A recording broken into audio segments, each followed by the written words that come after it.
their choice to just walk away from it all. It raises questions, I guess, about responsibility, how you use or don't use the advantages you're born with. Okay, welcome everyone to the deep dive. We got our hands on the details for Homegrown Magic, and yeah, we dove right in. It looks like this fascinating mix, doesn't it? Cozy fantasy, queer romance, bit of family drama, all centered around these two characters, Yale and Margot, reconnecting. Yeah, childhood friends, right. What really struck me from the get-go, from what we read, is this focus on, like, personal freedom and found family. Exactly. And some really unique magic stuff, too. So our mission, as always, is to unpack the most interesting bits for you. Let's do it. So maybe start with the characters. Yale Klonick first. Good idea. So Yale is a non-binary heir to this, like, super wealthy banking family. Right. But they're not sticking around for that life. They actively step away. Yeah. It feels like more than just, oh, I want an adventure. It seems like a real rejection of that whole predetermined path. Pretty powerful stuff. Definitely. And then on the flip side, you've got Margot Greenwillow. Ah, yes. The plant witch. Skilled, loves her tea, but she's in a tough spot. Totally. Yeah. Her family lost their fortune, and now the greenhouse business, her whole legacy is, well, it's precarious.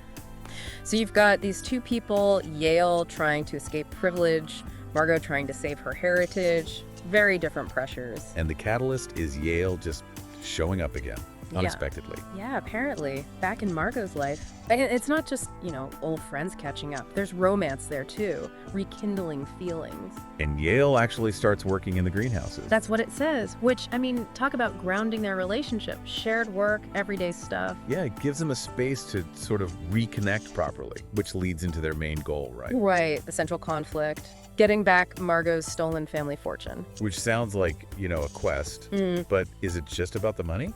I don't think so. Based on the details, it feels really tied to, restoring the family's honor, Margot's legacy. Okay, gotcha. And while they're working on this plan, the flirting happens. They get closer. Seems like it. Shared goals, mutual purpose, mixed with developing feelings. Makes sense. But it's not smooth sailing, obviously. You mentioned obstacles. Oh, yeah. Yale's parents are apparently scheming to drag them back into that wealthy world. Big external pressure. Ah, the interfering parents trope. Classic. Right. And there's also unresolved family tensions on both sides, apparently. Adds a lot more weight than just a simple recovery mission. Definitely ups the emotional stakes. Okay, so let's shift maybe to the themes. What really stood out? Well, that tension we talked about. Personal freedom versus family duty. It feels huge, right?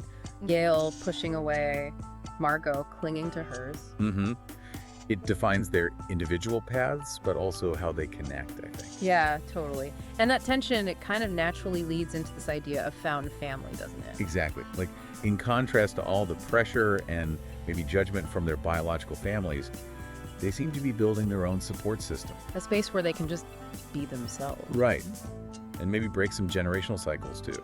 Especially for Margot, fighting to rebuild. Good point. And thinking about Yale's background, that brings up the whole ethics of power and privilege thing.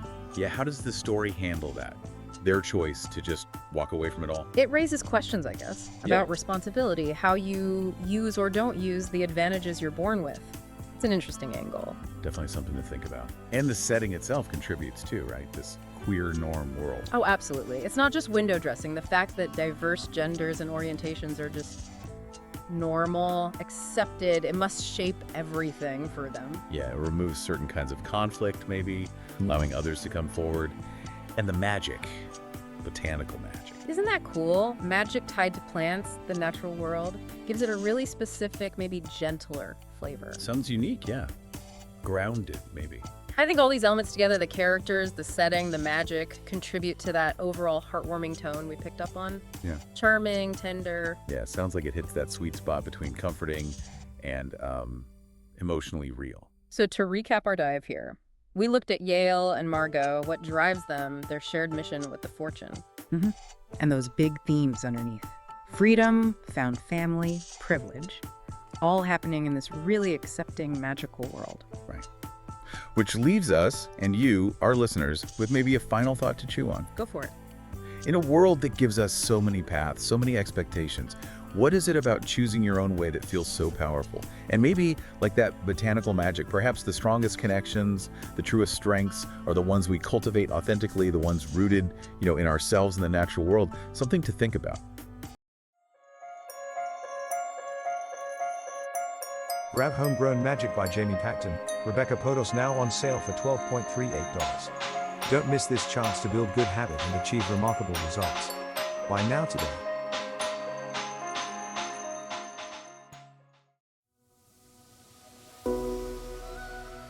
Like and subscribe for more Bookhaven podcasts.